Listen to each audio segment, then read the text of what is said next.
Hello and welcome back, Plus Squad. I suggest you open YouTube captions if you want to understand what I'm saying to your preferred language.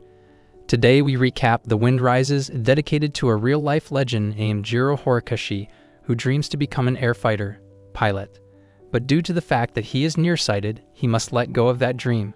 But Jiro never gave up on the world of aviation. The movie starts off with a dream of a little boy called Jiro. Jiro dreams that he became a pilot and flew his plane around a beautiful village filled with greens. But wait, I'm gonna make my point. If there was even a chance to be reincarnated as a Studio Ghibli movie grass, I'd take it. The art is just so peaceful. Anyways, the plane suddenly fails and he fell down, like most of our dreams as an adult. At the same time, Jiro woke up from his dream. The next scene shows Jiro borrowing an aviation magazine from a teacher at school. Jiro, who had always been an aviation maniac, was very happy upon receiving it. On his way back home, Jiro helps out a kid who was being bullied by other people his age. He went home looking dirty, but luckily his mother doesn't make such a big deal about it. He then read the magazine he borrowed before while being distracted by his little sister. He explained to his little sister about a man in the magazine named Caproni, who is an amazing aircraft engineer from Italy. After reading the magazine, he dozed off and dreamt about meeting Mr. Caproni, or Paproni, whatever. In his dream, Caproni was trying to fly planes that he designed. Jiro then tells Caproni about his dream to become an air fighter pilot, but he can't because of his poor eyesight. But Caproni tells him that he is also not a pilot. He designed the plane for other people to fly. This dream of him meeting Caproni inspired him to become an aerospace engineer or aircraft designer. Years passed by. Jiro has grown up and was on his way to Tokyo by train. Due to the strong wind, Jiro's hat was carried by the wind, but was luckily caught by a girl who was also almost carried away by the wind too. Jiro then thanked the girl for catching his hat. All of a sudden, a huge earthquake occurs, wrecked the train and the town and the surrounding area. This earthquake actually happened in Japan in 1923. It is called the Great Kanto Earthquake and took around 1,400 lives. Jiro then quickly helped that girl and her maid, who had broken her leg. Jiro carried the girl to her house, then left without leaving his name. Upon his arrival in Tokyo, he met his friend Hanjo and was welcomed by a scene of a huge building being engulfed by fire, which made the situation in Tokyo worse.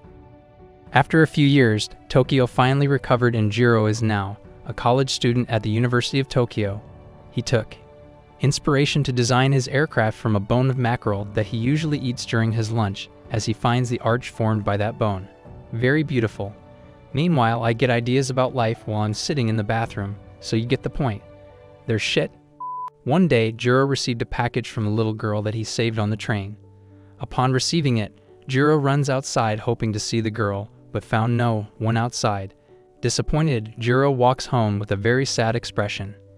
In his room, he met his little sister Keio, who was angry with him because he never comes home. After a while, Jiro then takes his little sister home. On their way, Jiro told his little sister about the little girl that he saved on the train. Apparently, Jiro fell in love with that girl, and he couldn't meet her again because her house was already burned down the last time Jiro visited there. Time goes by. Jiro graduated as valedictorian and began working at the Mitsubishi factory together with his friend Hanjo. Jiro, who was known as a genius engineer, was entrusted to design his first airplane by his manager called Mr. Kurokawa. This plane was then called Prototype 12. The plane that Jiro designed was then brought to the field to be tested. After a while on air, the plane failed and collapsed while being watched by Japan's military troops. Kurokawa then decided to send Jiro and Hanjo to Germany so that they can learn their aircraft technology, or more like cheat. Because back then, Tokyo cannot afford to make another plane fail. Upon arriving in Germany, they started to learn the body and engine of Germany's plane. Despite finding some trouble with Germany's troops over there, at night, Jiro dreamed of meeting with Paproni again. "I'm a very hungry man." There, Caproni told him to be more productive and stop wasting time. In a few days, Jiro was offered a project to design more planes. Jiro and his team then go on to design more planes, which all ended in failure and destroyed miserably due to disappointment. Jiro then decided to take a short vacation in Kurzawa. While walking around a green hill, a strong wind suddenly came and flew a girl's umbrella towards Jiro. Talk about luck at finding lost love. It turns out that Jiro and that girl were staying at the same hotel. In the morning, Jiro went to that hill where he met that girl for the first time, hoping to meet the girl again. He met that girl again, and after a short conversation, they both found out that she is the girl that Jiro once helped out during the earthquake when they were on a train together a few years back. All this time, the girl had been praying, hoping to meet Jiro again. Suddenly, rain falls out and they walk together using one umbrella during the rain, showing a very romantic scene of them together, which ended with a rainbow appearing. After the rain ended, Jiro and the girl Naoko got closer over time, and after a while, Jiro proposed to Naoko in front of her father. But Naoko only agrees to the marriage after her condition gets better. Naoko was diagnosed with tuberculosis that she got from her mother, who died 2 years ago. By the way, tuberculosis was considered a deadly illness back then, with no cure invented, so it's a bummer. As the vacation ended, Jiro went back to work. While at work, Jiro got a letter saying that Naoko had been coughing up blood. Panicked, Jiro then hurriedly finished up his work and rushed to see his loved one while still trying to do his work on the train.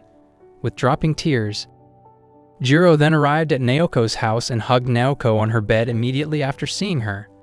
Unfortunately, Jiro had to return to Tokyo immediately because he had a very important meeting to attend in the morning. In the meeting, Jiro discussed the potential causes that lead to their previous failures. He finally got a new idea for their newest design. On the other hand, Naoko asked her father for her to be treated at the sanatorium because she wants to get better as soon as possible to live together with Jiro. Naoko can't help to have a strong feeling of longing to see Jiro. After getting his letters, she then escaped from the sanatorium and went to see Jiro. Upon receiving the news of Naoko escaping the sanatorium to meet him in Tokyo, Jiro rushed to the train station to meet Naoko. Actually, Naoko planned to meet Jiro for a short while and then go back to the sanatorium. But she then changed her mind after seeing Jiro. On that very night, Jiro and Naoko decided to get married and asked Mr.